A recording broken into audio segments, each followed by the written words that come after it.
អង្គុយនៅទីនេះម្នាក់ឯងក្នុងភាពងងឹត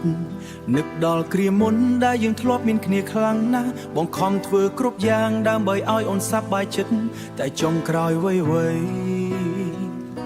តែចុងក្រោយវ័យក៏លាយបាត់តាមខ្យល់អូនជ្រើសរើសគេចោលបងឲ្យនៅយំម្នាក់ឯងតើបងមានខុសអ្វីចោលបងឲ្យនៅយំម្នាក់ឯងតើបងមានកំហុសអ្វីទើបអូនដាច់ចិត្តក្បត់សន្យា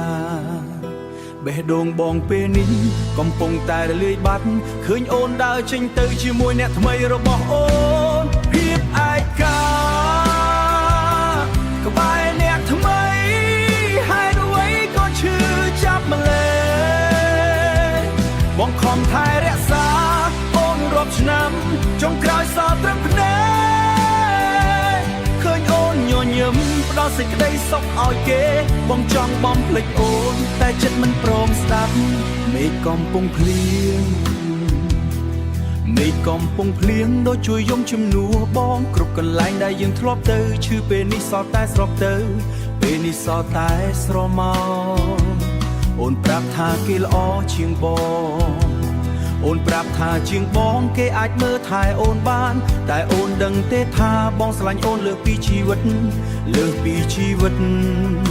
លើសពីជីវិតបងទៅទៀតប្រសិនបើពេលវេលាអាចត្រឡប់ក្រោយវិញបានបងសូមមិនស្គាល់អូនប្រហែលជាមិនឈឺបែបនេះ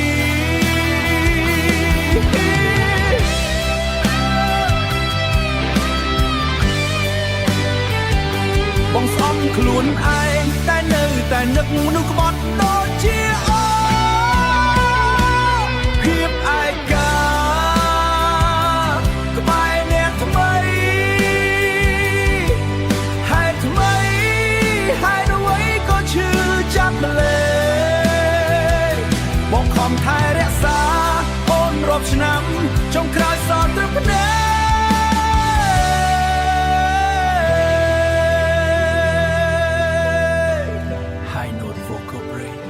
លាហើយម្ចាស់ស្នេហ៍លាហើយសន្យាខ្យល់